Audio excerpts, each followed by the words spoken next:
Au début, un idéal, un combat. Il est clair que l'égal accès des femmes au même titre que les hommes aux sphères décisionnelles est une vieille revendication qui s'est souvent heurtée sur des écueils arrimés par des préjugés tenaces. En 2010, Maître Wade soumet à l'Assemblée nationale un projet de loi instituant la parité intégrale dans les instances électives et semi-électives. C'est au terme d'un long processus que j'ai jugé que le Sénégal était arrivé au stade où nous pourrions instituer la parité absolue.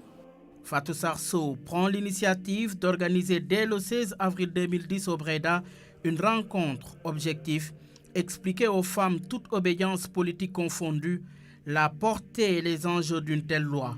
C'est tout le sens de la rencontre au Bréda. Le caucus des femmes leaders pour le soutien de la loi sur la parité est désormais né.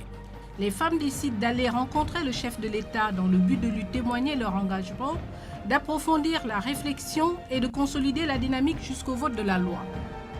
Les femmes leaders rencontrent le chef de l'État. C'était le 24 avril 2010. Cette délégation du comité d'initiative composée de femmes politiques, du pouvoir comme de l'opposition, de centrales syndicales, d'organisations de la société civile et du laboratoire genre de l'IFAN. Nous devons remercier un homme qui a compris, accepté de porter notre lutte et qui a permis, grâce à sa position, de rendre le rêve possible. Fatou a su nous réunir, telles que soient nos croyances, telles que soient nos obédiences politiques, pour qu'on puisse parler de l'essentiel.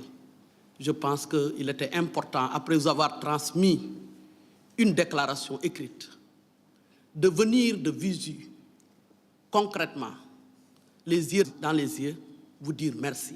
Ce jour, pour nous, est un jour de victoire, les femmes.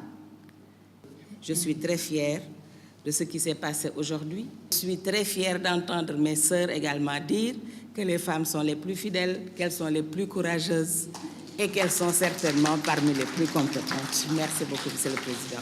Échange fructueux et enrichissant de part et d'autre, les femmes prennent l'engagement d'aller à la rencontre de tous les Sénégalais et notamment les partis de l'opposition pour obtenir un consensus national sur la question.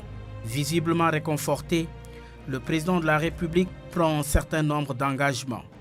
La parité à l'Assemblée nationale, parité absolue, autant d'hommes que de femmes. Parité absolue au Sénat, autant d'hommes que de femmes. Parité absolue au Conseil économique et social. Mais aussi parité dans toutes les autres institutions électives. Le 14 mai 2010, après le vote de la loi sur la parité, c'est l'euphorie. Une euphorie partagée entre l'artisan de cette initiative et les femmes visiblement comblées de joie.